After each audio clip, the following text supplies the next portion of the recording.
प्रिय भक्तगण, आज हम आपको एक कथा का श्रवण करा रही हूँ जो सुनने मात्र से आपके जीवन में सुख, संपत्ति और धन की वर्षा होगी। तो चलिए कथा को प्रारंभ करते हैं। एक बार जब भगवान शिव कैलाश पर्वत पर विराजमान थे, तब अपना रूप बदलकर पृथ्वी लोक पर उनसे एक अंधे भिक्षु उनसे मिलने आए। भगवान शिव जो संत के रूप में थे, उन्हें यहाँ देखकर सभी भिक्षु आश्चर्य में डूब गए। उसमें से एक अंधे भिक्षु को देखते हैं। अगर आप यह कहानी सुन रहे हैं तो पूरा सुनिए। इस कथा को आधा अधूरा छोड़कर जाने की गलती मत करिएगा, क्योंकि इस पवित्र कथा को पूरा सुनने से मनचाहा फल की प्राप्ति होगी। इसलिए इस कथा को पूरा सुने। आप शिव भक्त हैं तो भोलेनाथ का अनादर ना करें। सभी भिक्षु कहने लगे कि संत आए हैं। तब अंधे भिक्षु ने संत के शरण में जाने का निश्चय किया और उनसे मिलने का अनुरोध किया। संत के आगमन के साथ ही उनके दिनचर्या, व्यवहार और गुणों की चर्चा भी हुई। सभी भिक्षुओं ने अपनी आश्चर्यजनक अनुभूतियों को छोड़कर उन्हें गंभीरता से सुना। संत महात्मा ने अंधे के जीवन में होने वाली कठिनाइयों का वर्णन किया। उनकी अवस्था में उठने वाले सभी संघर्षों के बारे में बताए। सब भिक्षु संत के दर्शन के लिए आए थे। वे उनसे आंतरिक और बाहरी संकटों के बारे में बात रहे थे।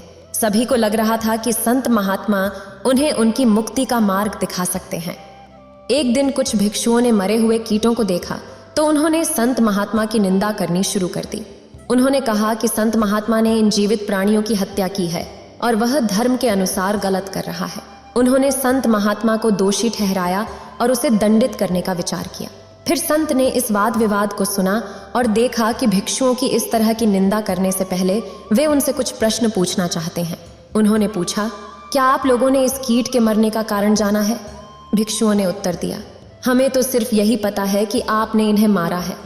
तब संत महात्मा ने कहा, आपका यह उत्तर सही है, लेकिन क्या आपको यह पता है कि हमने इन कीटों को क्यों मारा है? भिक्षुओं को यह समझने में समय लगा कि वे संत के कहने का अर्थ क्या है।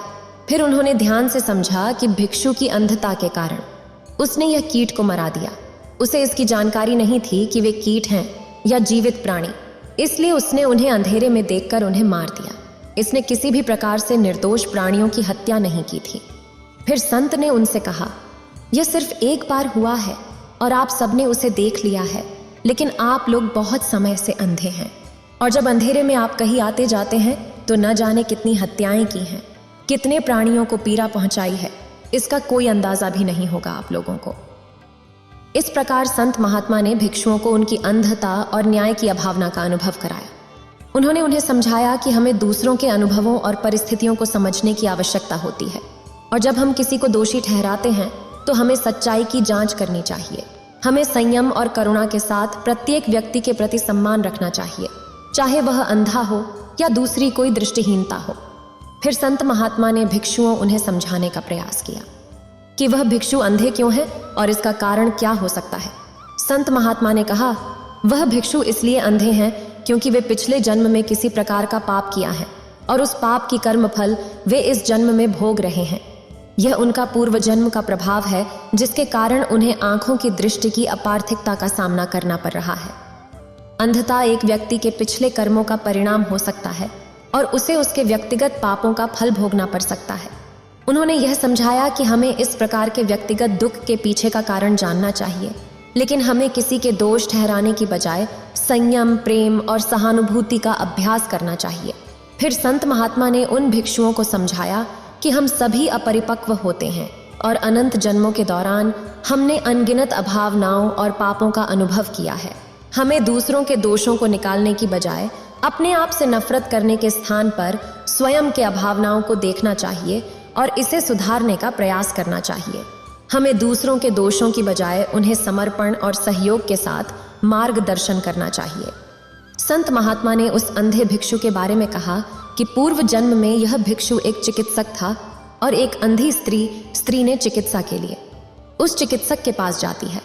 उस चिकित्सक ने उससे वादा किया था कि उसकी आंखों को ठीक कर देंगे।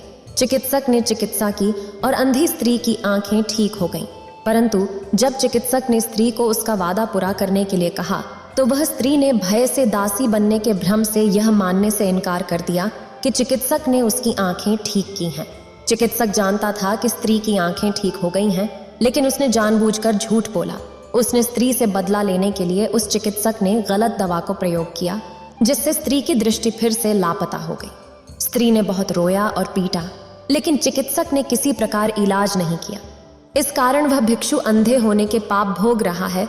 इस कथा से हमें यह समझने का अवसर मिलता है कि हमारे कर्मों का फल हमें इस जन्म में या आगे के जन्मों में अनुभव करना पड़ता है। हमें दूसरों की निंदा करने से पहले खुद को समझने की आवश्यकता होती है। हम अक्सर उन गुणों और कार्यों की निंदा करने में लगे रहते हैं जो हमारे स्वयं के अंदर होने के साक्षात्कार की योग्यता रखते हैं।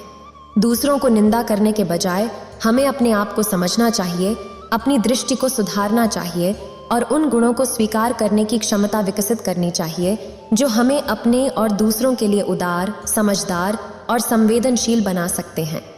हमें अन्य लोगों के पाप के परिणाम को अनुभव करने से पहले उनके पीछे की कथा और कारण को समझने की आवश्यकता होती है। उस अंधे भिक्षु की कथा से स्पष्ट होता है कि एक कार्य के परिणाम स्वरूप होने वाले दुख या दुख की स्थिति का कारण अक्सर हमारी पहली नजर में नहीं दिखता है। हमें अपनी समझ और दूसरों के साथ संवाद के माध्यम से विभिन्न पक्षों को सुनने की आवश्यकता होती है और उनके प्रश्नों का संज्ञान करने की क्षमता विकसित करनी चाहिए। हमें अन्य लोगों के साथ समझौता करने और उन्हें सहानुभूति देने के लिए तैयार होना चाहिए।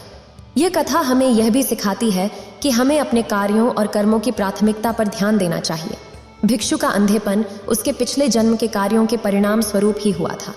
हमें यह याद रखना चाहिए कि हमारे कर्मों का फल हमेशा हमारे साथ रहता है और यदि हम अपने कार्यों पर जोर देंगे तो हमारे जीवन का परिणाम उसके अनुरूप होगा। इसलिए हमें उच्चतम नैतिक मानदंडों के साथ अच्छे कर्म करने का प्रयास करना चाहिए। समझदारी और करुणा के महत्व को सिखाती है। हमें अपनी निंदा करने के स्थान पर समझदारी और सहानुभूति का प्रयोग करना चाहिए।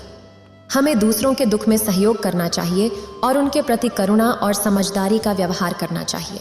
इस प्रकार हम एक स्तर पर होकर अपने जीवन को देख सकते हैं और इस प्रकार हमारे आसपास के लोगों के लिए प्रेरणा और आदर्श की भूमि बन सकते हैं। इस कथा से हमें एक महत्वपूर्ण सच्चाई याद दिलाई जाती है। हमारी सोच और कार्यों का प्रभाव हमारे भविष्य को निर्माण करता है।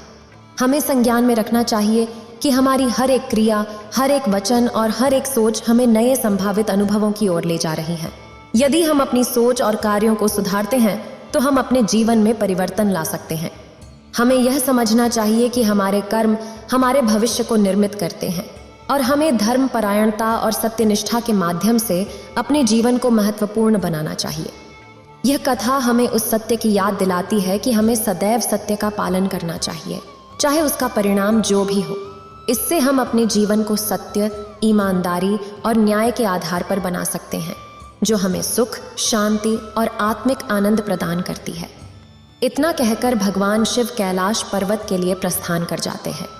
इस वीडियो को बोलते समय कोई त्रुटि हो तो मैं क्षमा चाहती हूँ। उम्मीद है आप सभी को यह वीडियो अच्छी लगी होगी।